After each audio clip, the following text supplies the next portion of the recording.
All right. This is perhaps the best timing I've ever seen for a conference, so congrats organizers. I think we had about like 10-second delay or something. So anyway, happy to be here. As was mentioned, my name is Ryan Boyd. I come here from Boulder, Colorado in the US. And the talk is titled about the battle of centralized versus personal compute. But more generally, I'll be quacking about trends that we see and that we've noticed that led to the creation of MotherDuck as a company, and hopefully give you some thought processes that should help you explore your own technology choices based on the trends that you're seeing in industry. And remember that the industry that we're in has a constantly swinging pendulum back and forth between different technologies and types of technologies, much like fashion. Did you know that duck shirts are back in fashion, by the way? All right. Glad to see you're all awake and not doom scrolling. So feel free to reach out to me on Twitter or on LinkedIn or what have you. I will be around here. I have tons of duck swag too, in case I forget that later in the talk. But you have to talk to me. So I started my career around 20 years ago, building web applications and web services using databases like MySQL and Oracle. And then eventually I decided that I wanted to work on teams building databases. So I worked on Google BigQuery, where I actually met a lot of the founders at MotherDuck. They did cloud analytics. It was early days when I was there, I think 2010 through 2012, something like that. Then Neo4j, which I've learned is a sponsor here, transactional graphs, Databricks, also a sponsor, lakehouses. And the resume of many of the other founders looks similar. And this is kind of why I liked going to MotherDuck and starting this company with this group of people, is because such a diverse background of experiences on databases. But we all came together and said that we wanted to build something and we had to figure out what. And we decided data analytics. So focus on analytics side, the OLAP side, not the transactional, not OLTP. We wanted to really differentiate from other services though, focus on what the average SQL analyst uses and needs, and focus on their use cases and patterns that were left behind by other services. So we asked ourselves a couple questions here. Doing some discovery, what types of data are people analyzing? What can we do from a hardware and software technology perspective to make that analysis work? And what software is needed and hardware is needed to make it ducking awesome? And there starts the ducking words. We tend to really take advantage of the brand, treat it very lightheartedly. And our goal here is to build technology, but also to make people's lives easier. So that's kind of why we're looking at all these trends. And one of the big trends is what data are people analyzing? So if I listen to my 2012 self, we know it's big data. I passionately spoke in 2012, you can look up talks of this, about the need for companies to be able to handle big data. No one quite had the definition of what is big data though. We thought about big data as more than can fit in Excel. At that time, 65,536 rows became big data, right? Or 537, I guess. We thought about more data that can fit in your laptop, more data that can fit in memory, more data that can fit in disk, all sorts of different definitions of big data. And we didn't really know quite what fit, but we did know for sure that the amount of data that you had was going to grow immeasurably. It was going to grow, be huge, bigger than you could possibly imagine, and you needed a big data technology to handle that. So buy whatever I'm selling, as the slide says. I think what we've learned, the group of us who co-founded MotherDuck, many of us came from BigQuery and Databricks and Snowflake and all, is that a lot of people don't actually use the big data technologies because we haven't had the amount of data that we thought we would have. So if you look on DB engines, you can see growth charts that look like this, where old school databases remain steadily used. Postgres is even more up and to the right. You look at Mongo and it's like, yeah, it grew, and then it kind of flattened out, and it didn't become the death of traditional databases as one might have predicted 10 years ago. So big data really became for the 1%, for the folks who are at Silicon Valley tech companies and building things with hundreds of millions or billions of users, for those large enterprises with millions of sensors collecting data every millisecond or what have you. Sure, there is this 1% of users out there that really needs the true big data technologies, but for the rest of us, we really just want something that's easier to use. So this is kind of one of our stickers, which I do have these stickers for you. If you are convinced after the end of this talk, feel free to find me and I can give you some stickers. But big data is dead. Long live easy data. So I'll talk to you about 3 reasons why we think big data is dead. And yes, this is a hyperbole. We've gotten a lot of crap since the blog post went out. Recognize perfectly that it is hyperbole, but it is hyperbole that is true for many people. So the total data size that we're seeing isn't as large as we thought it would be. 10 years ago, you would have asked me and I would say, well, you're all gonna have petabytes for sure.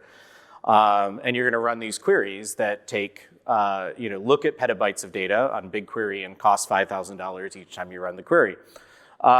Luckily for your budget, that has not come true. And most people only query the recent data. And the technology advances have ensured that only a small amount of the data is actually touched during the queries. So let's think about data sizes. With BigQuery, about 95% of the customers have less than 1 terabyte of data. Single Store, where one of our other founders is from, had about 80% of their customers who want the smallest size instance, and many of those are even begging for a smaller sized instance. They simply didn't need the power for the cost. Gartner says most enterprise data warehouses are less than 100 gigabytes of data. And even the Silicon Valley world, where A16Z, Andreessen Horowitz, one of our investors, surveyed their portfolio companies and found that the B2B portfolio companies had less than 1 terabyte and the B2C had less than 10 terabytes. So it really hasn't come to fruition that we've had this huge amounts of data that we need to work with. And even when we do have larger amounts of data, most of the data that we query from is from today or most recent past, the last week, the last month, the last quarter. But this data is a small fraction of the whole. And as you go back in time, the history, it just gets really quiet really quickly, because hopefully you're not querying last year's data every time you're generating a bar chart that's showing last year's data. You're pre-computing aggregates on that data. And so most data that ends up being stored is very infrequently used. And on query sizes, BigQuery looks at the amount of data that is touched during a query. 90% of the queries touch less than 100 megabytes of data. So you have 1,200 machines working on your 100 megabytes of data. That sounds really efficient, right? So just because you have this large amount of data doesn't mean that you actually query it. And like I was saying, technology advances on the software side, partitioning, compression, things like that, actually result in a lot smaller query sizes. So we have not so big data. We're only regularly accessing our recent data. Queries aren't actually hitting that large of data. So what hardware do we need to make that work? At one point, traditionally, we would use distributed computing to solve all performance issues. At Google BigQuery, I was mentioning we do have 1,200 machines running your queries, 600 of them throwing away the results, other 600 results taken. And this was the level of hardware that you thought about when you wanted to query big data. But things have changed. In 2012, when I worked on BigQuery, the largest sized instance on EC2 is 60.5 gigabytes of RAM. Now the largest instance is 25 terabytes of RAM. That is a huge difference. And I actually had to run this math several times before I actually believed it myself that it's 400x. But 400x difference in the amount of data that you have available in RAM is a huge difference. So this hardware has changed. And even if you look at the hardware of my laptop, or not my laptop, but the MacBook Pro series in general, back then the largest one was 8 gigabytes of RAM. Today the largest is 96 gigabytes of RAM, and maybe next week it will be double that or something like that. So hardware has changed a lot. And this really isn't 2004 when Google introduced the MapReduce paper. Data isn't growing at the expected rate. The cost is concerning a lot of people, and it's 2023. Yet our software remains the same. The trends that we are using from a software perspective remains the same. I keep on saying, yes, we should have distributed. Everything should be distributed. You need these more and more machines so that you can grow with this infinite amount of data. But if most work can fit on one machine, can our software actually be much simpler? Can we have not distributed software? Can we have this battle of scale up versus scale out? Nearly every day when I was at Neo4j, I imagine there's some Neo4j people in the room, given that you're sponsors, I assume, maybe? Nope? Okay. Maybe they're out in the hallway. But nearly every day when I was at Neo4j, someone would say, Neo4j does not scale. They meant that it doesn't scale well in a horizontal scale-out fashion, which was fair. Graphs are really hard to scale, especially as you want to traverse over large chunks of the graph. And over the last decade, they've spent thousands of engineering weeks making it scale better horizontal to meet that customer demand, meet that complaint that Neo4j doesn't scale. Was that really necessary?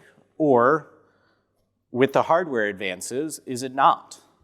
I would argue that it was initially necessary when you had that 60.5 gigabytes of RAM. But today, I think that the pendulum has swung the other direction. That scale up actually will work. That scale up, the hardware is advancing fast enough that we can trust that scale up will work even though the data sizes are growing. They're just not growing at the level we thought they would. So instead of spending thousands of engineering person weeks scaling out, we scale up, and the folks at DuckDB also are in the scale up mindset as an in-process database engine. And they can focus on building awesome experiences for the users instead of writing those thousands of person weeks worth of code dealing with consensus algorithms and how to deal with the distributed nature of their software. So DuckDB is what we decided to base our product off on with MotherDuck. And just to draw the distinction, we are two separate companies. The DuckDB folks do have an equity stake in MotherDuck, but we chose DuckDB because it is an awesome piece of software that recognized that simplicity is king for building great experiences for users, for building great fast access to data.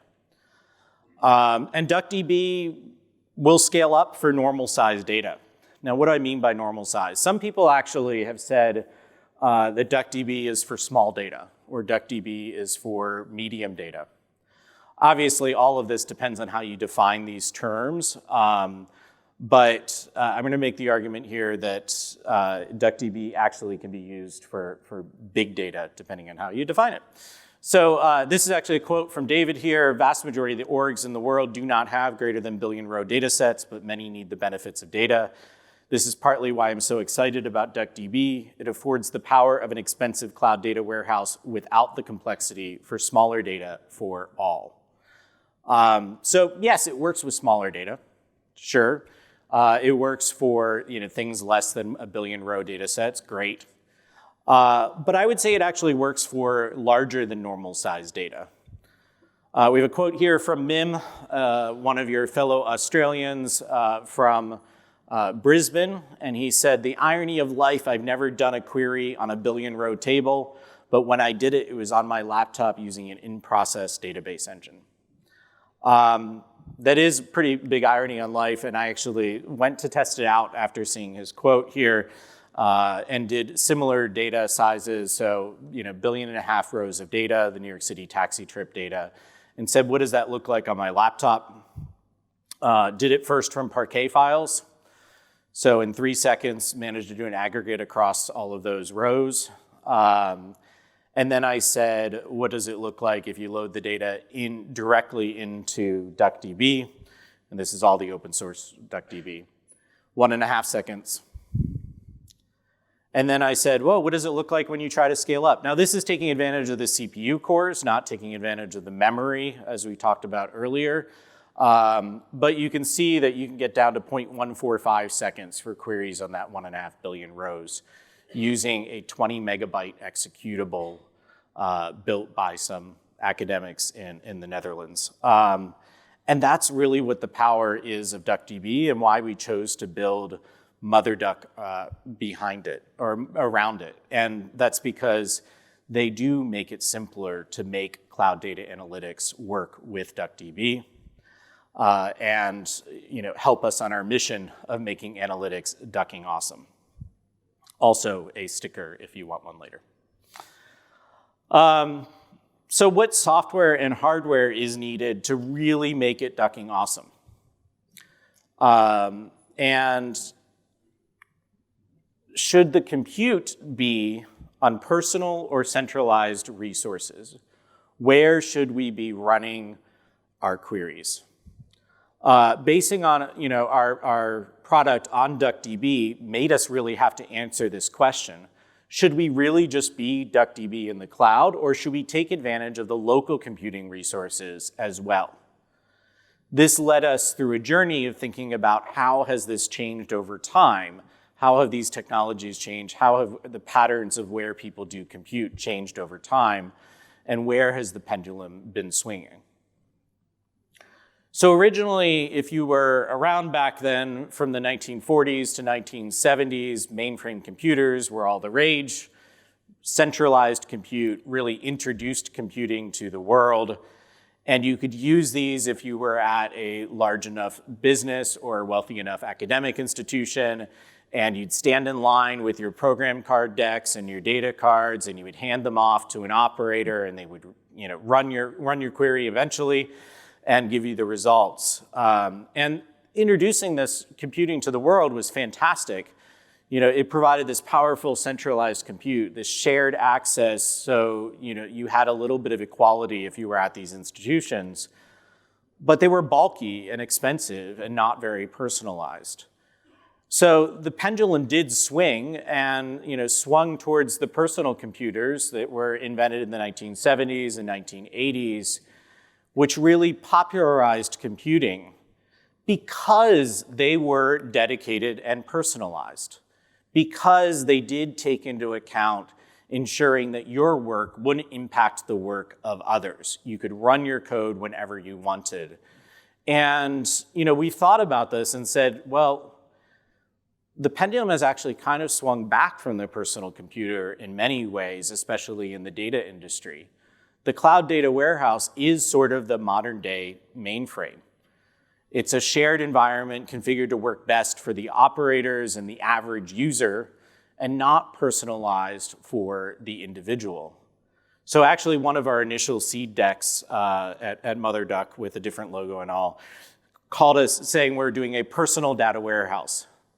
I didn't really think the language worked great, but the concept is there. We want to bring that personalized experience back to working with data that you have when you went to the personal computer from the mainframe.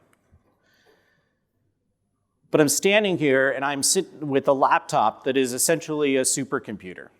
It's relegated to handling a few Chrome tabs with 32 gigabytes of RAM and 10 cores, probably sitting about 85% idle. So I have this under-resourced or underused resource that's super expensive. So how do I solve that? How do I take advantage of where we're at in the modern day compute? Well, I could say, heck with it. Why do I have this really awesome computer sitting here on this podium and say, we can go to dumb terminals. We can get rid of our local resources. And we tried to do this actually at Google with the Chromebook. And we realized that most people, yeah, you don't need all this hardware on a regular basis, but now and then to handle peak load, you do need some decent hardware on your laptop. So you're left with a very beefy yet dumb terminal. Or we could say is, how do you combine the power of this local compute resources with the power that's out there in the cloud? How do we get them to work in concert together instead of against each other? And that's really what DuckDB with MotherDuck is actually doing, is trying to take both of these and have them work together. There's still some cynics out there. If you read the end of this thread, he's a little bit less cynical, but like, just an honest question, wasn't the purpose of DuckDB to run fast analytical queries in local? What's the need for a cloud version? Another sticker that we did, my laptop is faster than your data warehouse. What about actually having the best of both worlds, having that pendulum not swing to one extreme or the other, but to stay in the center and say, hey, let's just use what we've gotten. Could we have query plans that decide whether to bring the data to the compute or bring the compute to the data? And that's exactly what we've been exploring. And both with folks inside our company as well as some very well-known database researchers like Peter Bonds and Aaron Elmore, who are interns at MotherDuck. And they do not fetch coffee for us. Actually, we fetch coffee for the interns. We figure their brains probably work a little faster, so they should have the coffee. But we basically said, hey, we're going to have the full copy of this database, this 20 megabyte executable sitting inside the client, whether that be a Python client or a CLI or any sorts of different clients that DuckDB can run in. And we're going to also have the full copy of DuckDB running inside the browser using WebAssembly, which is awesome, by the way. And then it's going to connect over to DuckDB in the server. But basically, all of the database logic exists both in the client and in the server. So that means query planning can actually happen in the client.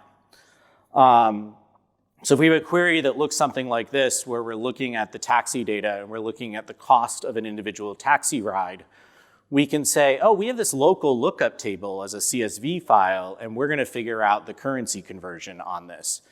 And we literally are just joining with a local CSV file in our SQL query, and basically figuring out what is the cost of these taxi trips in euros, which I guess I should have converted to Australian dollars for this presentation. But we're going to figure out that based off of this local data source that we have. And then the query plan happens, and if you look at the query plan, you will see some elements of the query going to the remote side for execution, some elements of the query staying local for execution, and then just kind of basically pretending as if the data is all in the same place and producing results as you would expect.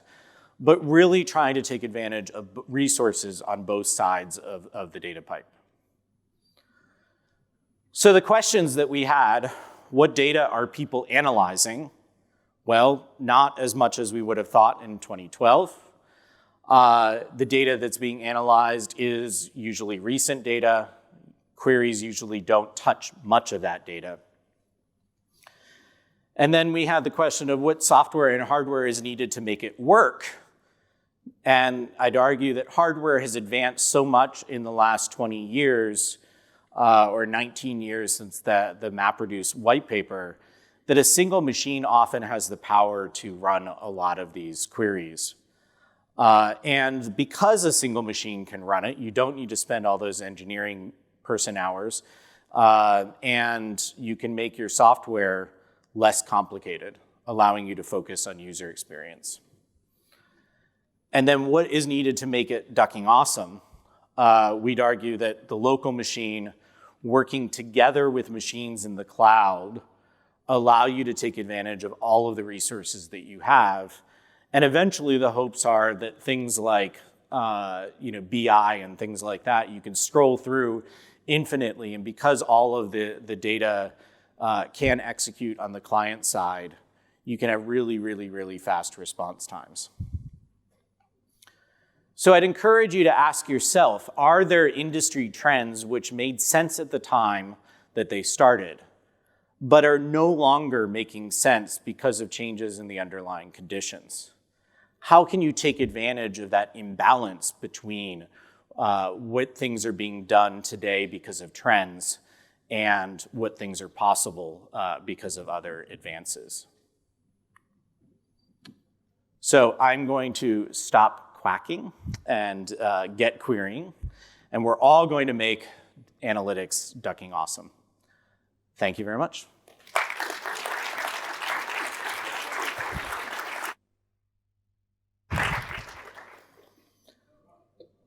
I think we have like 2 or 3 minutes if there are any questions. Yeah, that was what I was going to say.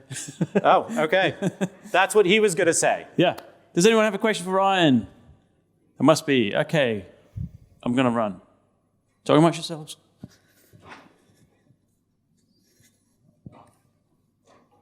Thanks, Ryan. That was awesome. Question about cache coherence. Like, how do you manage that with the browser and the cloud? Sorry, question about cache what? Coherence. Coherence. Oh, okay. How do you manage, so managing what data is cached locally versus what data is available in the cloud? That's actually research that we're working on now. And that's kind of why we brought Peter Bonds in, some of the leading database researchers. And I'm not going to say I have all the answers yet. We want to be able to get to the point where the query planners, already query planners are cost-based query planners, right? They're already looking at the cost, but we want to be able to take into account things like what is the cost of the data transfer? What is the egress cost? What is the bandwidth performance? What is the local compute cost? Eventually, maybe we need to take into account like what queries are going to cause the power consumption to go up on the local computer and things like that. We're not there yet. We launched 2 months ago, and we're focused on kind of building the framework here, but we will be refining things like that, as well as getting into the land of what is not only what data should be cached, but what data can be cached from a security and governance perspective. There's a lot of other things to answer there, but we're aware of them, and that's what we're striving to do as a young company. All right, anyone else? I'm going to go to the front here. You were talking about the data not growing as quickly as expected, and you're also talking about the cost being a concern. Are those two things actually kind of possibly, are they possibly dependent on each other? Like, could you see an argument that the reason the data hasn't grown as quickly as you might have expected is precisely because the cost is a concern and that people are avoiding the cost, and that they would be diving a lot more into storing a lot more and doing a lot more with long-tail data and all of that kind of thing if it didn't cost as much, and that it's not just a don't want to do it thing? Yeah, I mean, I think that's fair. Certainly in terms of the data that is touched in querying, the cost of cold storage is pennies, right? Like the cost of cold storage is not actually huge. I would say that the cost factor is more the cost of the data engineering talent than anything else of people to actually write the jobs. You're like, I'm here. But I think that the actual like hardware costs for storing it is pretty low. It is, but yes, for actually analyzing it, there's a lot of people costs, and there's also just kind of not really an understanding of how much value you're going to get out of it, and the unknown value makes it hard to invest in the costs associated with it. So it's possible that equation will change, but if it didn't change in the zero interest rate phenomenon world that we were in, it's hard to imagine that it's going to change in the near future now that interest rates are 5% or whatever. All right, just behind, I think. Thank you. Do you want to set up? Yeah. You're right that most of the data or most of the queries only touch the most recent data, but that's in the well-designed queries. But the moment we say BigQuery is highly performant, you've got a free tier, it can query a lot of data. I mean, the first response is people go do select star. So what's your take on that? Yeah, I mean, like I said, like the queries that we would run in demos on stage for BigQuery, literally cost $5,000 to execute a single query. Luckily, they've put cost controls in, luckily for the average user. My largest bill from BigQuery was $500,000 internally in a month. Granted, that was me knowing that I had unlimited budget to run against BigQuery, but so yeah, I'm sure that some parts of that are. But the funny thing is we actually got an email last week from a chief financial officer saying, "Could you please send an invite to MotherDuck to this person?" I'm like, "Okay, who is this person?" It was their head of IT.